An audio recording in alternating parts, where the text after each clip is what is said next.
You're listening to The J with your host, Kennedy.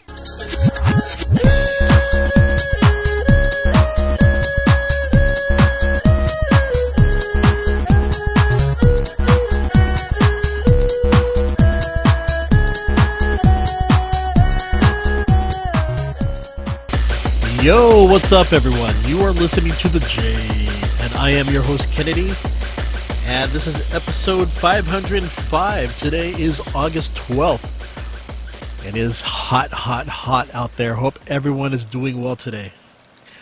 First off, today's weather in Tokyo, it's 29 degrees Celsius, which is about 85 degrees Fahrenheit. But the humidity is 66%. Oh, man, I hate that. But the big one for the weather-wise is, of course, the typhoon number 11. That is getting closer to Ishigaki Island and Okinawa. So everyone just be careful if you are listening from those areas. According to the wave forecast, they'll be experiencing heavy seas with swells on the 13th. Expected wave height is up to 6 meters, so please be careful. In terms of wind, they're looking at 30 kilometers per hour, so yeah, that is intense, so be careful out there, okay? Okay, so before we get on to Japanese entertainment news, kicking off this 444 is with For Tracy Hyde's Outsider from their album Film Blue from 2016. Here we go. It's kind of a hot and humid day. You just want to just lay in front of the fan or just chill with the AC. Some of you may not want to wear any clothes or just lay down and sleep. I don't know what I'm saying. Anyway, kicking off our 444 is For Tracy Hyde with Outsider from their 2016 album Film Blue. After that was My Dead Girlfriend with Vendemiare no Atama from their 2012 album Underdrawing for Three Forms of Unhappiness at the State of Existence. After that was I Want You by My Side Flawboy Remix from Yuragi from their 2022 album For You, Adroit It But Soft Remixes and Rarities. And to end that 444 was Ribon no Kishi from Coalter of the Deepers.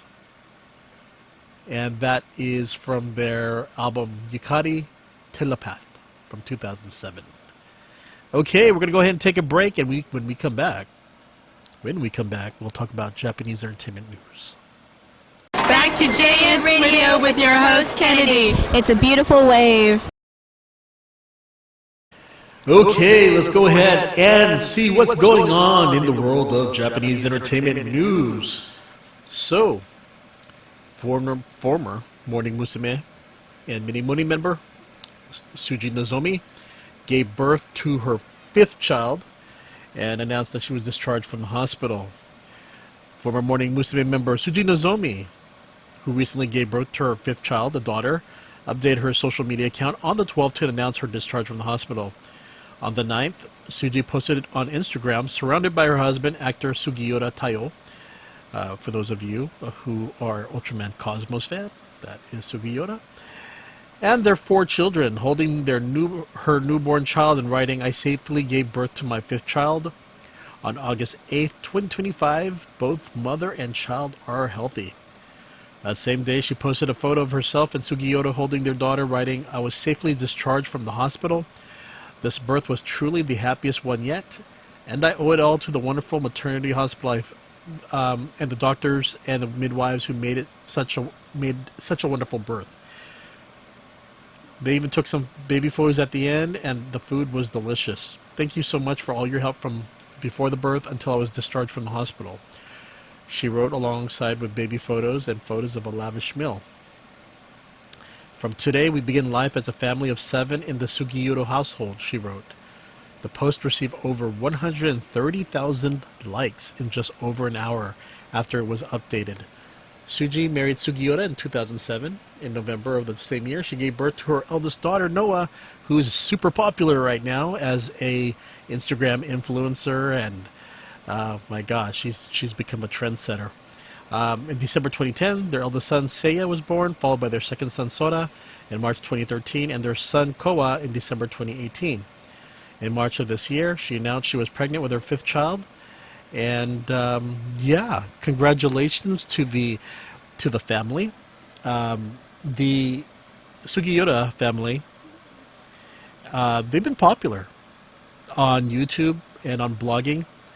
You know, Suji has been, you know, she's a person that has been blogging, and a lot of mothers have been following her because she talks about, you know, being a mom, the food she cooks. She cooks a ton of food, by the way.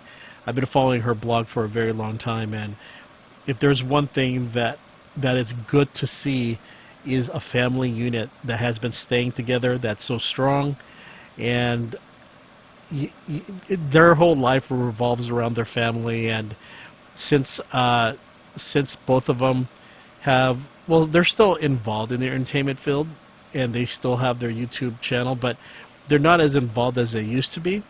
But that's perfectly fine because they found a new career as parent vloggers and bloggers and YouTubers, and there are a few who have went that route and they became very popular. But yeah, I think that Suji and Sugiura, they are definitely looked up to, and also because, you know, with Japan wanting to boost the amount of children being born, they want people to start having babies, and you know, the Sugiura family have no doubt been one of the largest families that you will see. You know, usually you see people who have one or two, sometimes three children, but five. That is quite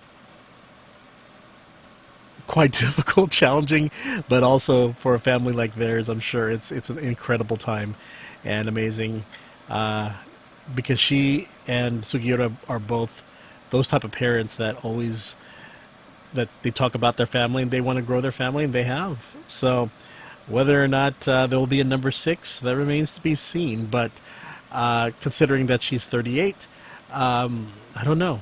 But again, in Japan, it's a different perception, whereas in the West, you'll see people who will not have, you know, babies after 33 or 35. But in Japan, it's something where you'll see people in their late 30s to their 40s, and some even to their 50s. I know, surprising, but that's how Japan rolls.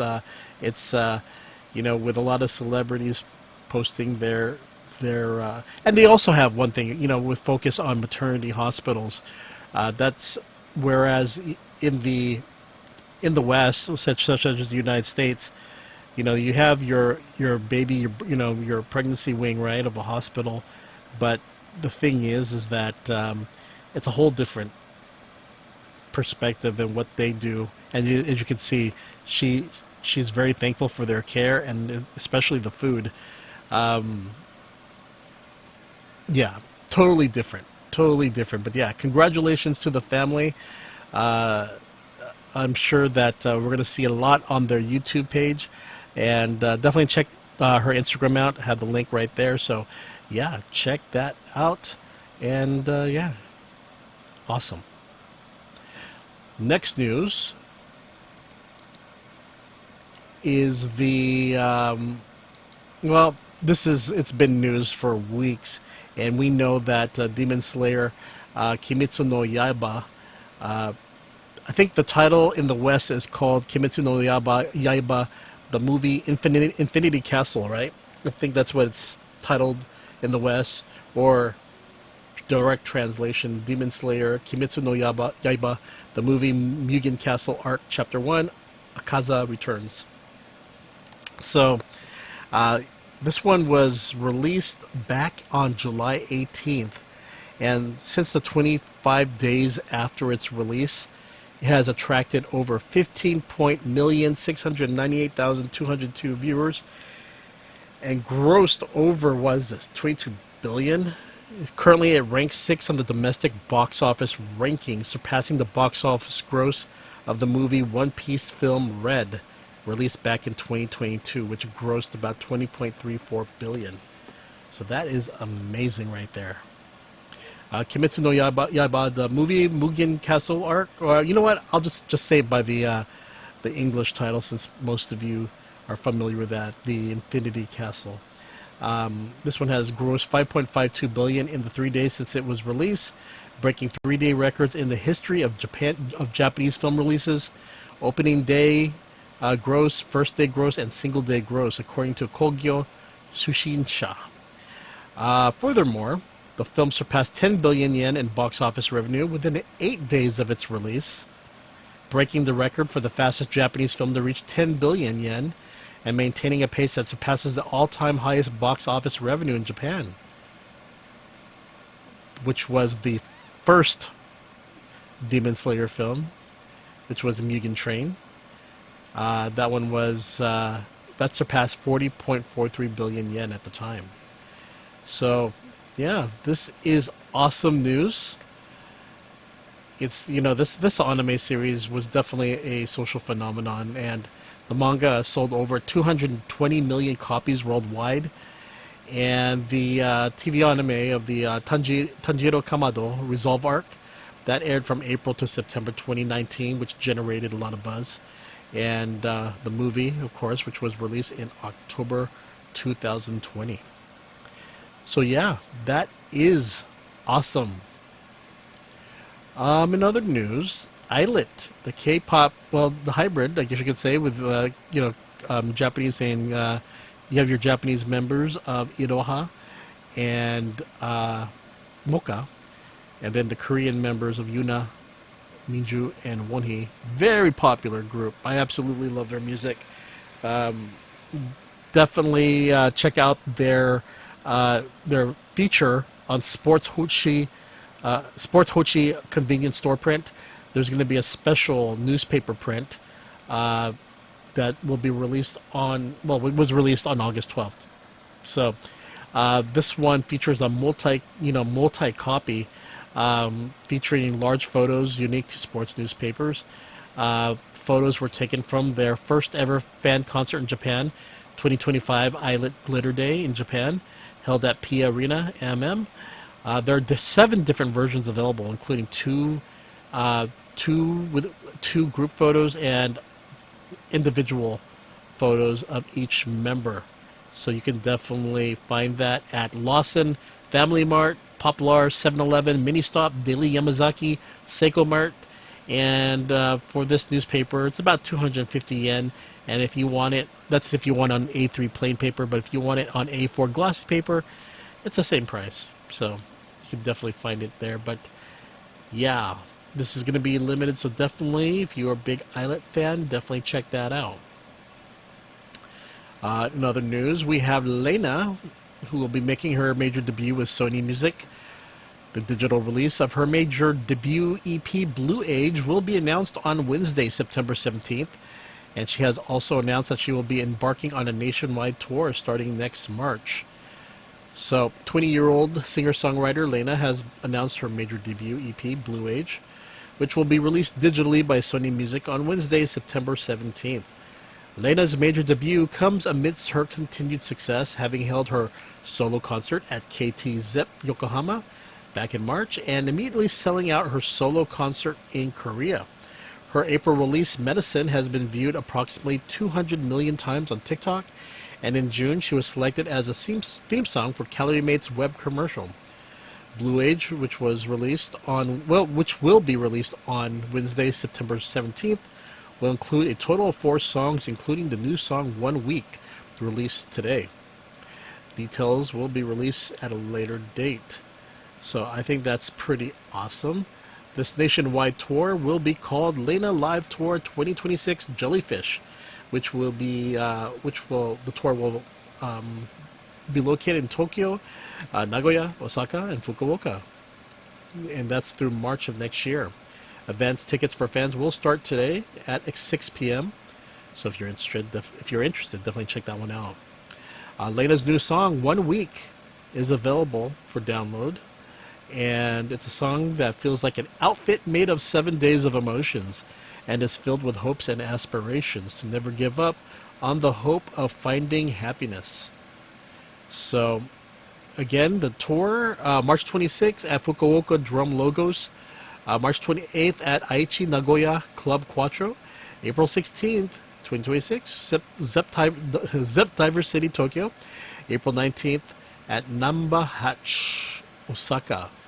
So, advance tickets for the fan club will be on sale starting at 6 o'clock p.m. on Wednesday, August 13th. You can find that at fanicon.net and /ticket/6513. So, who is Lena? She's a 20-year-old singer-songwriter, portrays the weakness and ugliness of people, as well as the transience of beauty, singing as if embracing all who listen. Her viral hits, I Want to Talk About Something, Inconsequential, and Nap have expanded her fandom, especially among teens. Her first full-length album, Love's Birth Cry, Sorrow's Cry, was released last September. Okay. Led to a tour called Lena Live Tour 2025. So that one included 11 shows, included one in Korea. And she attracted approximately 5,000 people to the Korean festival Wonder Live It 2024, held in November 2024. She sold out her first solo concert in Korea back in January 2025. The song Medicine was released on April 30th and has been viewed over 200 million times on TikTok. And in June, she wrote the song Moment for a Calorie Mate web commercial. She's an artist who is currently gaining momentum, but both domestically and internationally. So definitely check that one out. So let's take a little listen of the song Medicine from Lena. It was a little of Lena's Medicine. You can definitely check that out on her YouTube at Domo Lena Des. So definitely check that out. Another news. Hamada Masatoshi, yes, the one half of Downtown, will have his exhibition Contrails Crossing the Sky from October 19th through December 21st. So this is his first solo exhibition, Contrails Crossing the Sky. The exhibition will be held at Azabudai Hills Gallery in Tokyo from Sunday, October 19th to Sunday, December 21st, 2025. Hamada Masatoshi is a renowned master of unparalleled artistic talent. His art has been a hot topic every time it has been featured on television programs and in the media, and continues to have a profound impact on people in the entertainment industry, artists and viewers alike. Hamada Masatoshi has demonstrated his creativity in a variety of genres, including not only comedy but also music, fashion, and acting. And now his great challenge in the world of art is finally about to begin. So that is cool. Again, this is going to be from October 19th through December 21st. At Azabuda Hills Gallery. So that is cool in Minato. Definitely look. You can actually find his website, hamadamasatoshi.art. Okay, and so that concludes episode 505 of the J. Everyone, you take care. Again, you want to just keep cool and drink a lot of liquids. It is hot and humid. And for those of you who are in parts of Japan, please be careful. Please be careful of the typhoon. Yeah, that's nothing to mess around with. Okay, everyone, you take care. And I'll see you later. Wink, wink. And Follow the J. ラジオポッドキャスト on YouTube and also visit Kennedy on YouTube. For Japanese Entertainment News, please visit neotoke2099.com. See you next time. Bye bye. いいパンチだったぜ。